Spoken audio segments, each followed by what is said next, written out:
आपको देश के प्रधानमंत्री के ऊपर मालूम है ना, गुजरात दंगे का मुकदमा चला, मालूम ही होगा। तो ये दागी हुए कि नहीं हुए?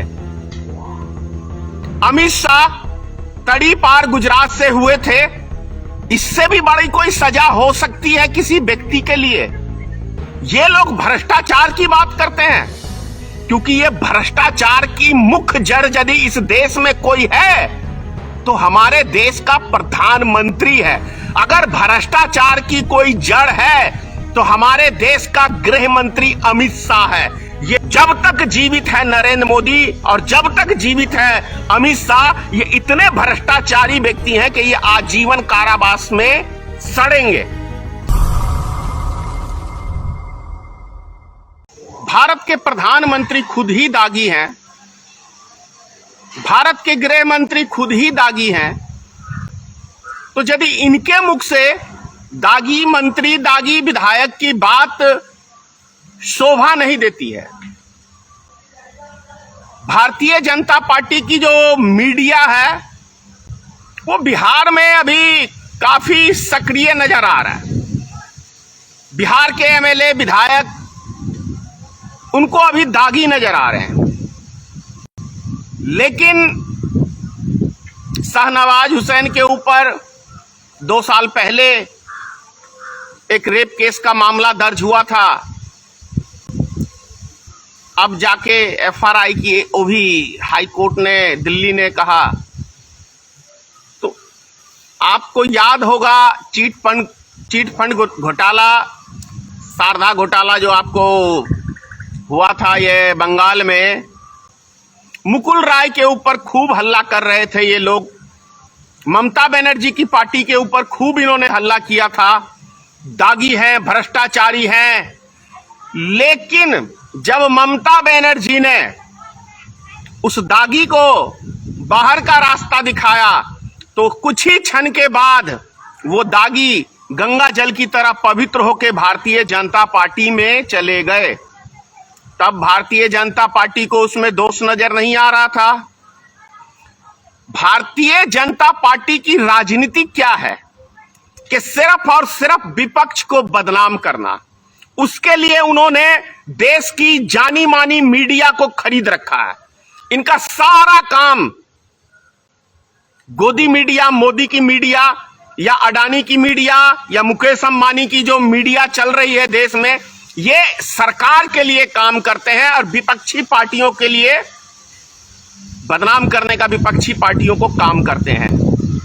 तो आपको देश के प्रधानमंत्री के ऊपर मालूम है ना, गुजरात दंगे का मुकदमा चला, मालूम ही होगा। तो ये दागी हुए कि नहीं हुए? अमित शाह तड़ी पार गुजरात से हुए थे। इससे भी बड़ी कोई सजा हो सकती है किसी व्यक्ति के लिए? ये लोग भ्रष्टाचार की बात करते हैं। अरे जिस देश का राजा चोर हो, भ्रष्टाचारी हो, लुटेरा हो, डकैत हो और क्या कहते हैं रेपिस्ट हो, रेपिस्टों को बचाने का काम कर रहा हो, जिसको सजा हो गई हो उम्र कैद की, वो व्यक्तियों को बचाया जा रहा है।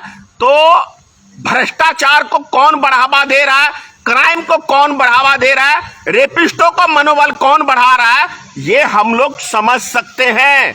और हम लोग पूरी देश की जनता, छोटा छोटा बच्चा भी इस राजनीति को, अब इस घटिया राजनीति को समझने लगा है कि हमारे देश के प्रधानमंत्री स्वयं ही भ्रष्ट हैं, हमारे देश के गृह मंत्री स्वयं ही भ्रष्ट हैं और ये भ्रष्टाचार के ऊपर बातें करते हैं और बड़ी बड़ी डींगे डांगे हाँकते हैं।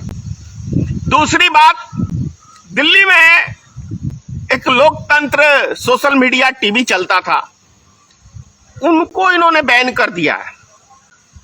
सोशल मीडिया पे काफी उनकी वीडियो चलती थी, मेरी भी वीडियो उन्होंने काफी उठाई और वायरल भी हुई।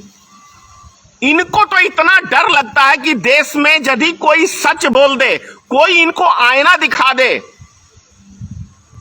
तो वो इनसे बर्दाश्त नहीं है, क्योंकि ये भ्रष्टाचार की मुख्य जड़ यदि इस देश में कोई है तो हमारे देश का प्रधानमंत्री है। अगर भ्रष्टाचार की कोई जड़ है तो हमारे देश का गृह मंत्री अमित शाह है। ये दोनों ऐसे भ्रष्टाचार की जड़ हैं। उदाहरण चाहिए, एमएलए कौन खरीदता है? भारतीय जनता पार्टी की सरकार ही खरीद के गिराती है ना। अभी वैसा ही संकट आपको क्या कहते हैं झारखंड में भी चल रहा। किस टाइम में सरकार गिर जाएगी कोई पता नहीं। कौन ईडी का डर दिखा रहा है? कौन ईडी से छापेमारी करवा रहा है? कौन सीबीआई रेड करवा रहा है? दिल्ली में ही देख लो, अरविंद केजरीवाल को 3 से 4 बारी अभी तक सीबीआई रेड पड़ चुकी है। क्यों? और भारत में नेता नहीं है।